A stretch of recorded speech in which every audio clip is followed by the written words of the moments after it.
Hello everyone, welcome to ABeam Consulting Indonesia New Normal webinar series. My name is Bini and I will be the host for today's webinar. Today's topic will be about new sales operating model for post-outbreak era. First of all, I would like to thank all of you for your enthusiasm to join this webinar. And before we start, I would also like to inform you that during the session, you will be able to input your questions into the Q&A box that you see on the bottom corner of your Zoom screen.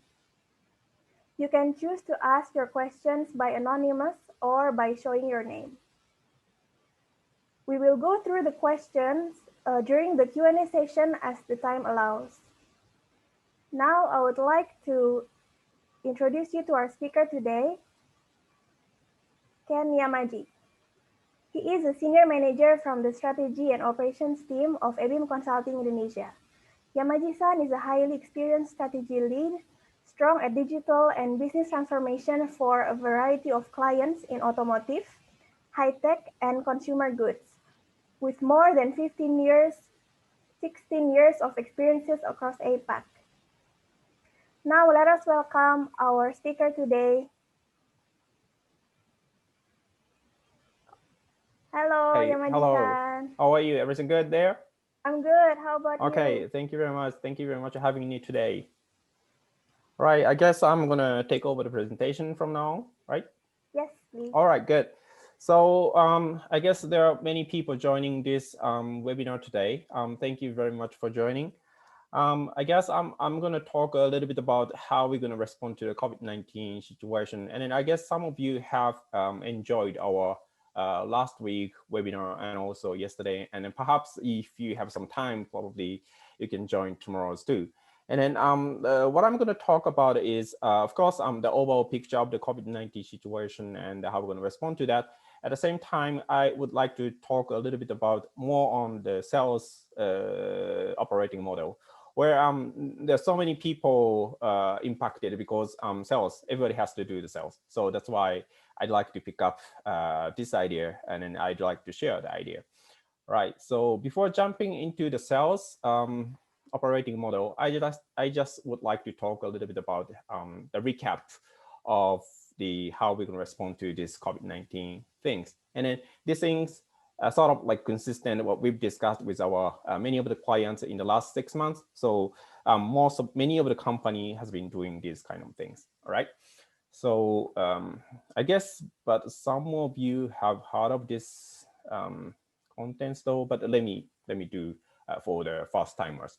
So when we take a look at the whole picture of the COVID-19, we had a very early stage where government did very strict social distancing, and then many of the activity has been shut it down or 50% shut down, and then our activity is getting lower and lower.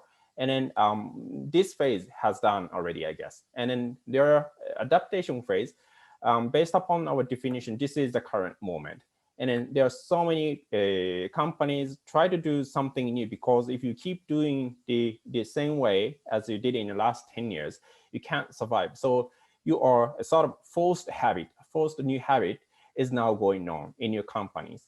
And then we're not actually sure how long this situation, adaptation phase, is going to continue in the future. But at least what we can say is that it's never going to disappear in the next 2 or 3 months. So it's going to continue 6 months or 12 months or 24 months. We are not sure. We don't know. Nobody can know that.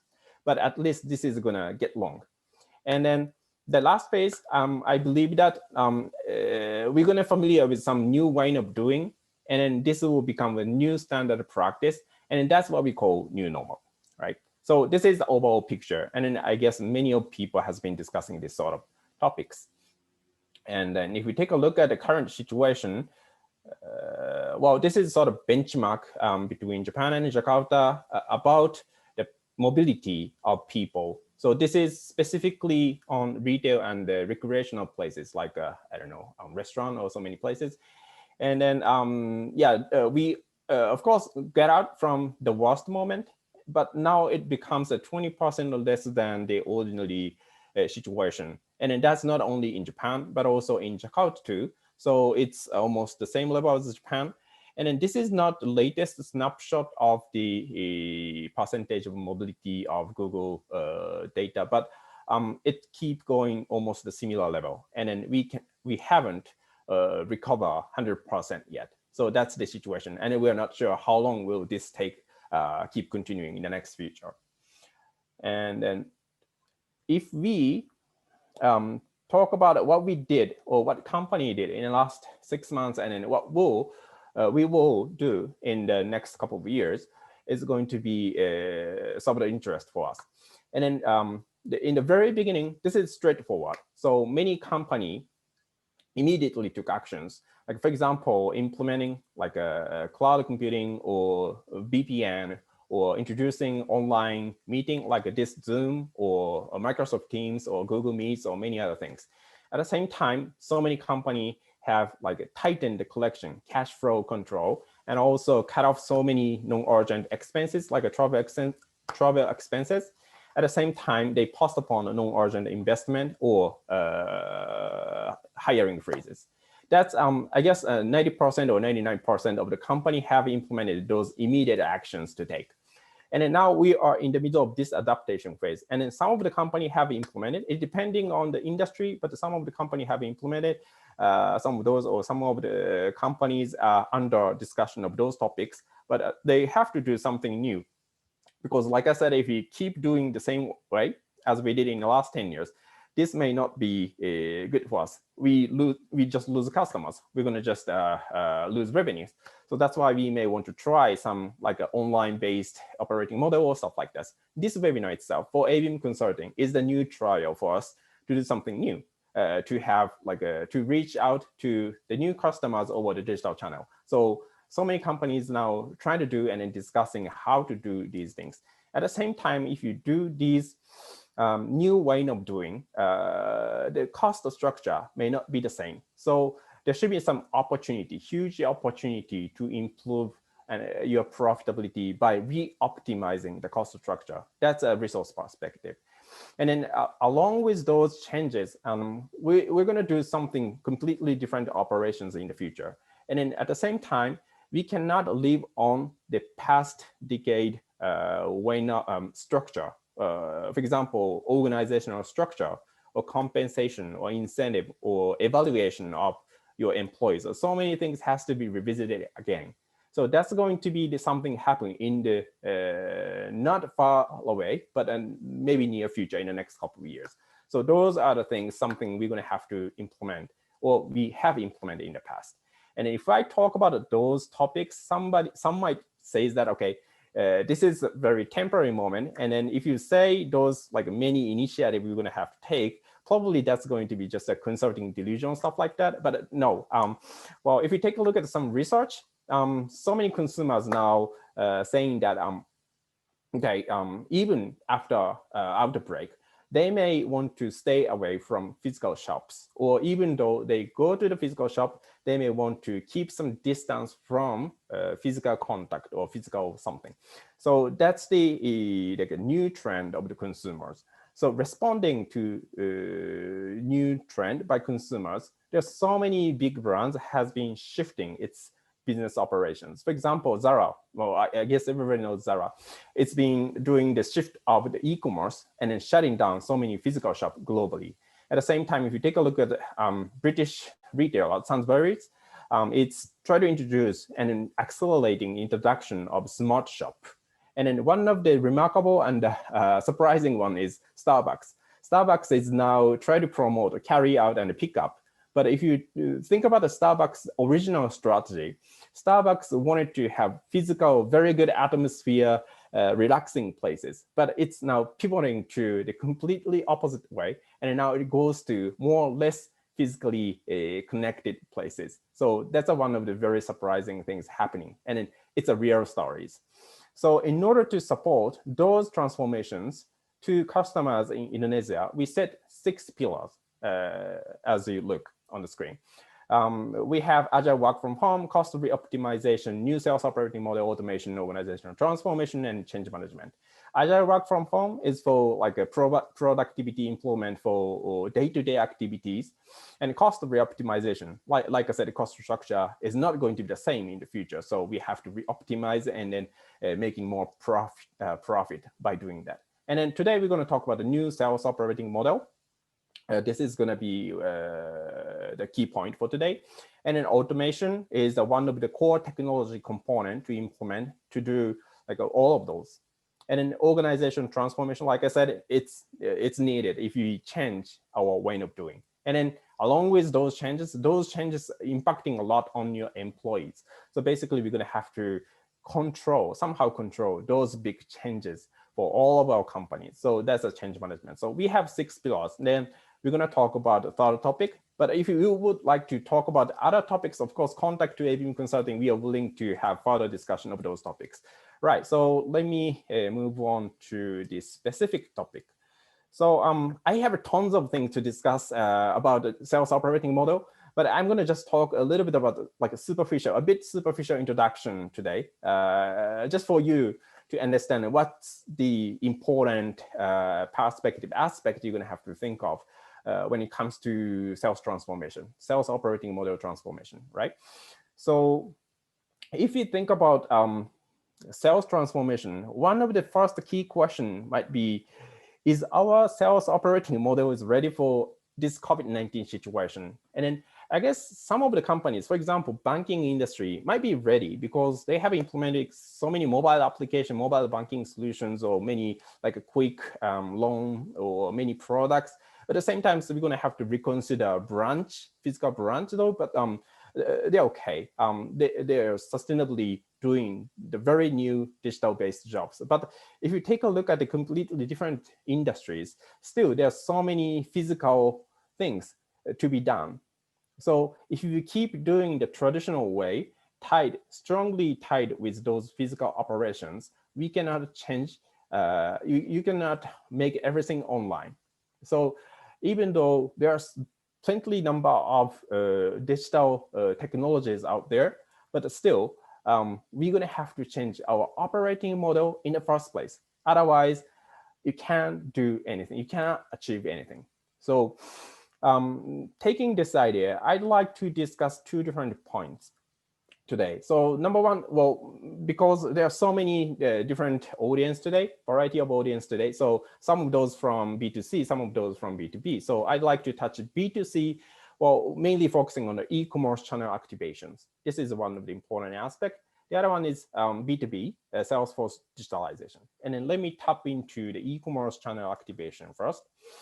So this is sort of like a super quick recap of Indonesia e-commerce landscape. And then as all we know, Indonesia's e-commerce landscape is growing a lot, but it's still small. Comparing to China, China is the most advanced e-commerce market in the world. So it's like almost hit 30% of penetration in retail, but still Indonesia is a single digit percentage. And then it's, well, everybody have read so many news articles or newspapers says that Indonesia's many e-commerce players is now rising and then increasing its transactions. So it's the moment for them, but still it's small. But when you take a look at the technology player point of view, it's sort of sufficient. Because if you take a look at the e-commerce segments, like a B2B, B2C, C2C marketplace, or B2B marketplace, or B2B platform, or new retail, which is a new concept, physical stores are powered by e-commerce or big data technologies.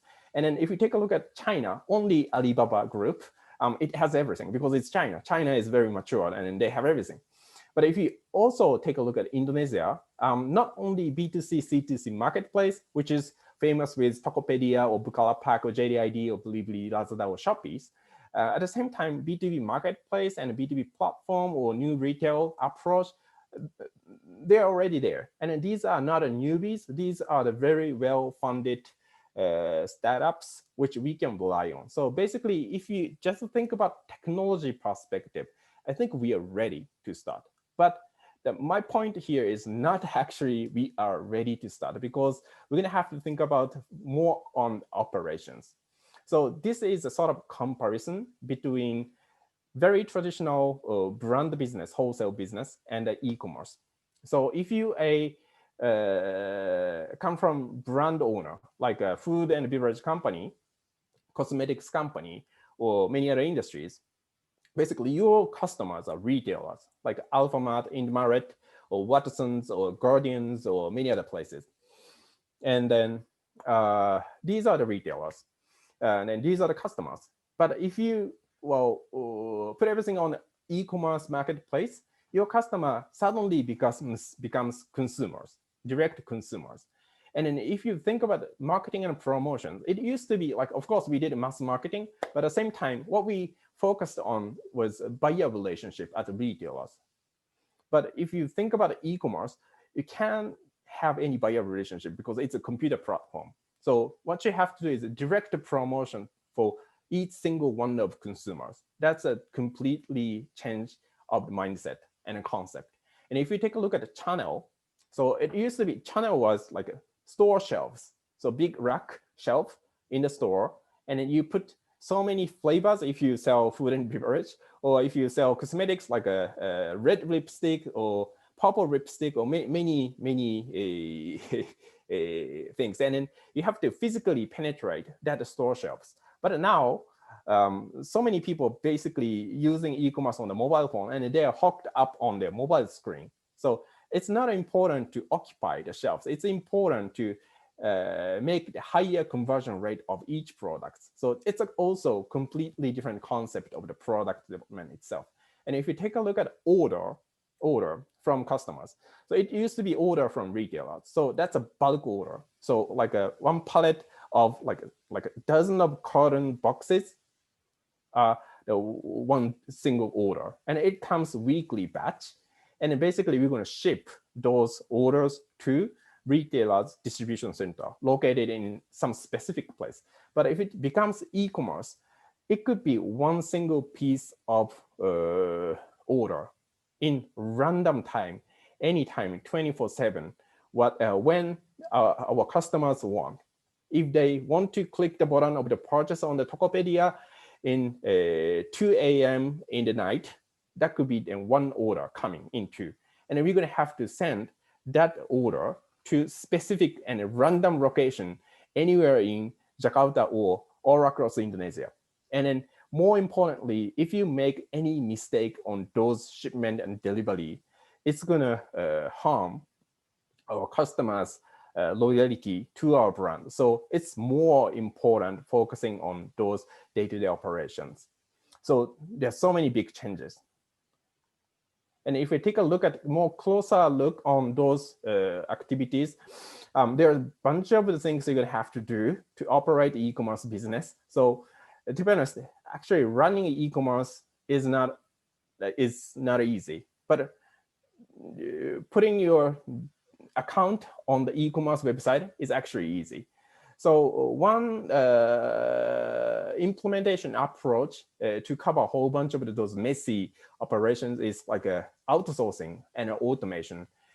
And it's because, for example, if your company has like thousands of SKUs in your stock, what you're gonna have to do is you're gonna have to maintain stock information for each one of those SKUs for all of those channels, like a Bukalapak, Tokopedia, Blibli, or many places you have channels, and then you have to maintain all of those data. Somebody has to maintain those things. At the same time, you have to make a very beautiful picture of your products. Somebody has to keep updated all of those.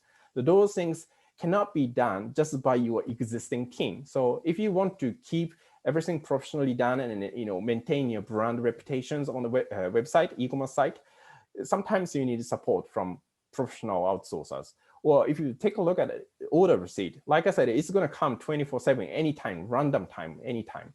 At the same time, customer wants to have immediate deliveries, not same day, but it could be like a next day or within 3 days deliveries.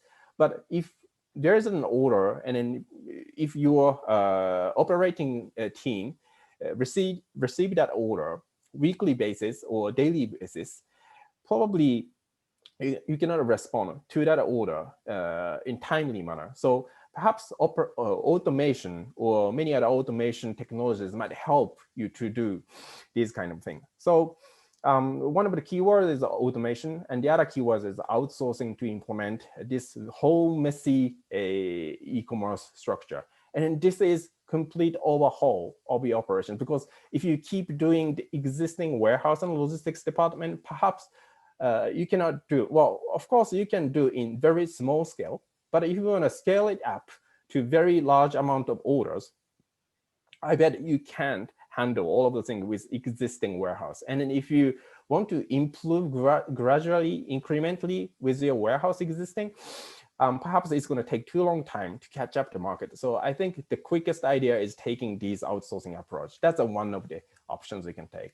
And then if you think about marketing side, as we know, there's so many medias, digital medias are popping up. And then if you think about like an evolution of the digital media, it used to be like just a simple website, and it becomes social media like a Facebook, and it becomes like an Instagram, and then Instagram becomes like along with this Instagram, there was a YouTube, and then Instagram becomes not only the picture, but also it becomes stories, and then it's a video, and then now it becomes TikTok. So along with those changes of consumer media, consumer people tend to engage with those new medias, which means customer engagement approach also has to catch up to those new medias. So it is quite important for us to catch up everything up to date.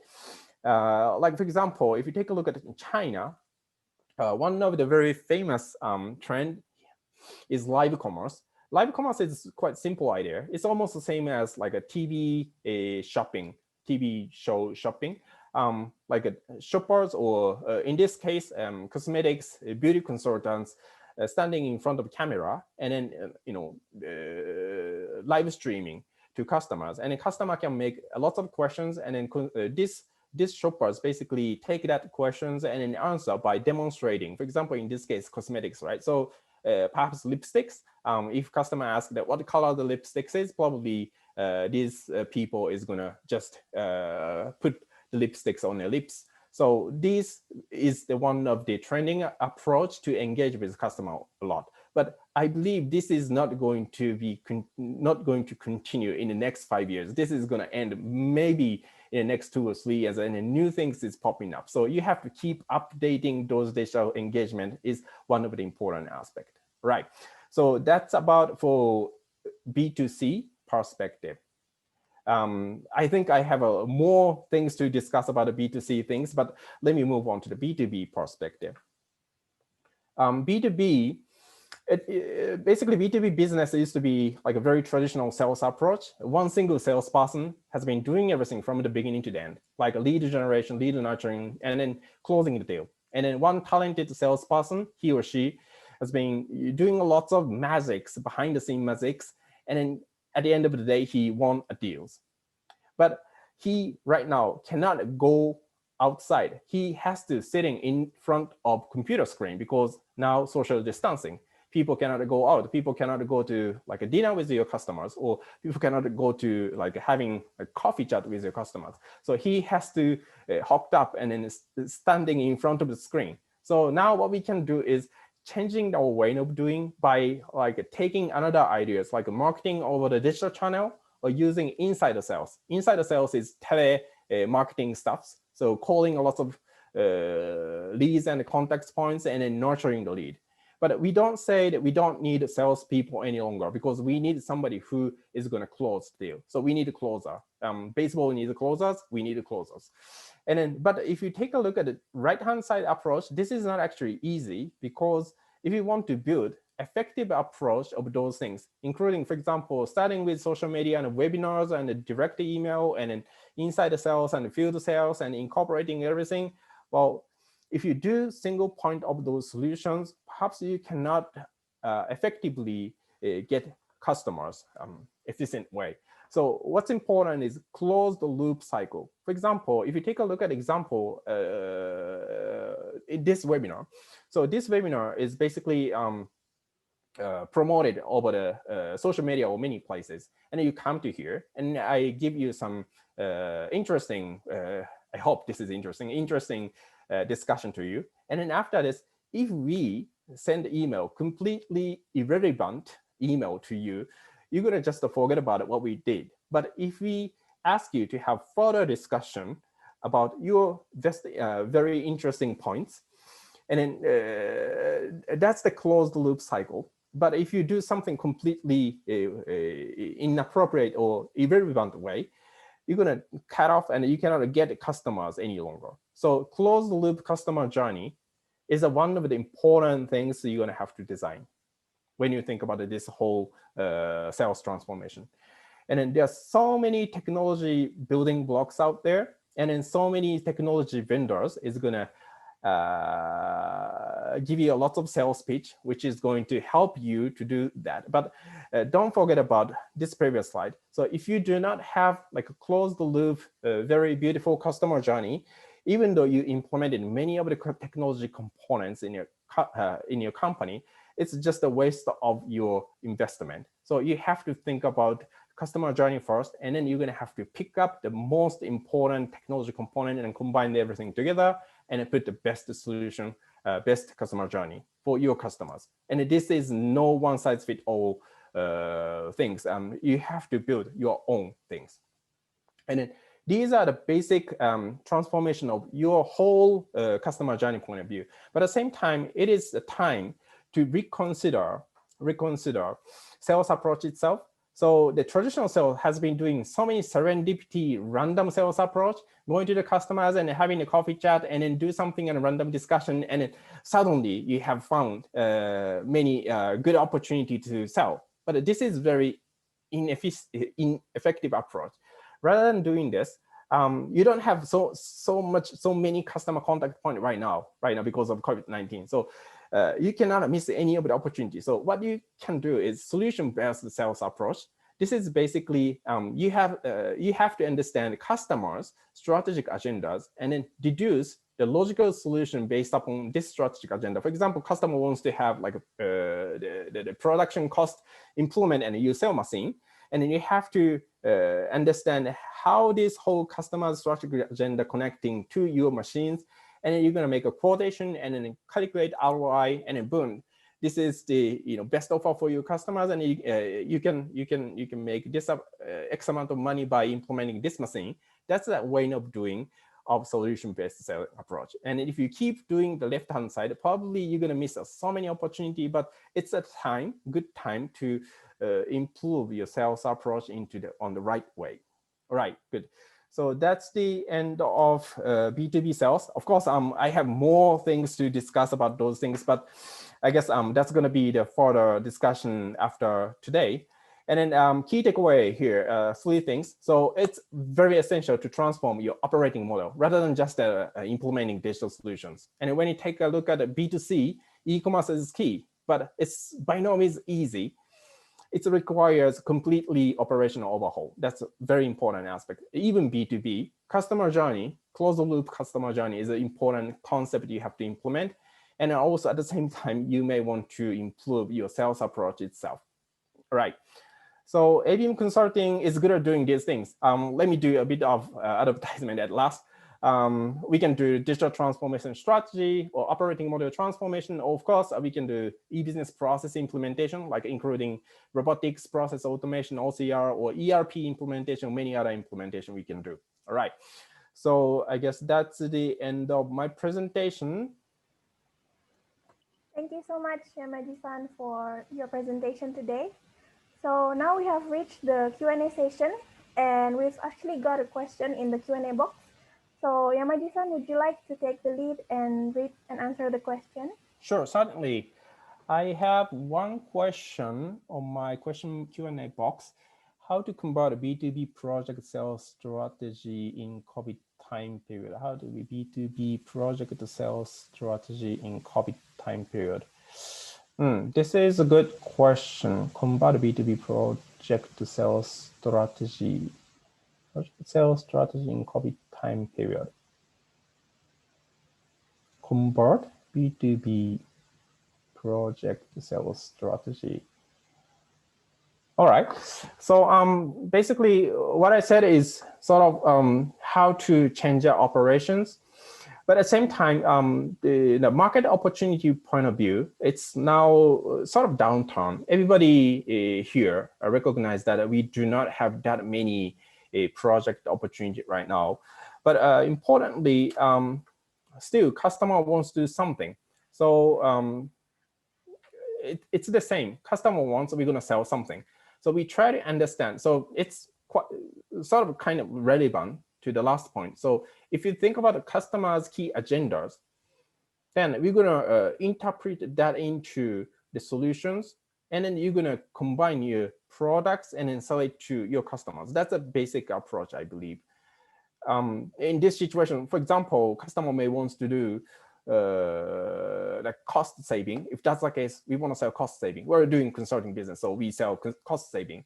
But if you're doing like IT jobs, perhaps your solution could be something relevant to cost saving, productivity improvement, or stuff like that. Or if you're selling machine, perhaps you're going to have to prove the investment is very, very worthwhile for paying for the investment. So those solution-based approach could help even in COVID time period, because client still has to survive its business. So I guess that's going to be the only things we can do. We do not have any magic to have a lot of opportunity in downtown situation. Or if you want to pivot your business itself, you can pivot. That's another story we haven't discussed today, right? I guess no questions arising while I was answering this question. Is there? Oh, there is. Oh, thank you very much. Variations by selecting and implementing various SaaS solutions for inside sales field sales customer service.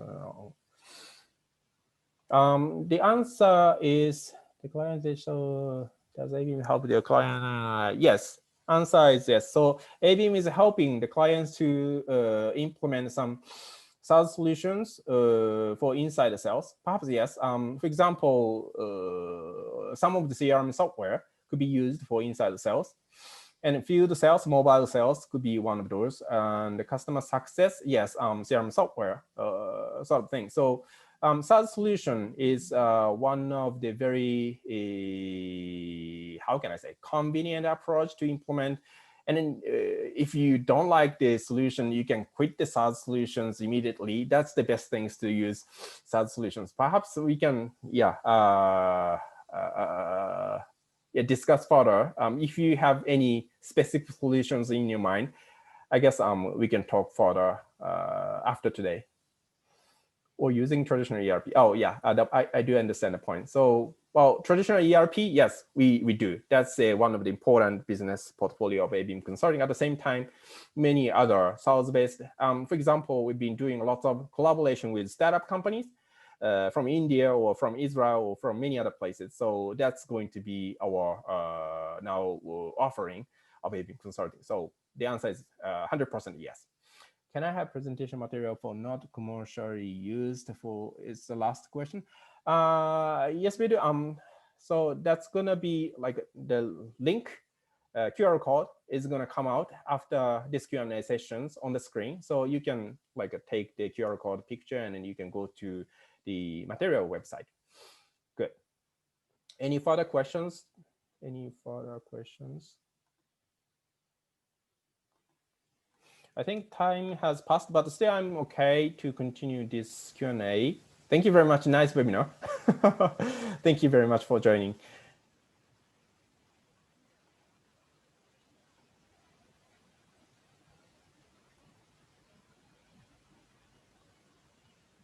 Okay, seems like we have answered all of the questions. Thank you very much for your question. If you would like to have further discussion, for example, if you want to understand the ABeam further service offering or product offering, of course, we are willing to discuss with you. And then, of course, if you have any specific pain points in terms of sales, of course, we would like to have further discussion after today. And also, if you would like to have another completely different topics, for example, if you want to pivot your strategy to completely opposite way or different ways, of course, we do strategy consulting too. So we're willing to discuss about those topics. All right, good. Thank you very much. Thank you very much, Yamagi-san, for answering all the questions. Okay, so before we close this webinar, I would just like to inform you that we have one last webinar tomorrow, actually, during the same time at 4 p.m. Jakarta time, and it will be about digitalized business process. And I'll be sending the registration link in the chat box right now. So we would really appreciate if you could join this webinar as well if you're interested. And finally, as Yamaji-san said earlier, we also have a QR code on the next slide. So yes. Sorry. So yes, you may download our material by scanning this QR code or by screenshotting it if you're on mobile right now. And finally, there will also be a short survey that we will be sending to your email right after this webinar. And we really appreciate your feedback and response so that we can improve for our next sessions. Once again, thank you so much everyone for joining, and I hope to see you again tomorrow.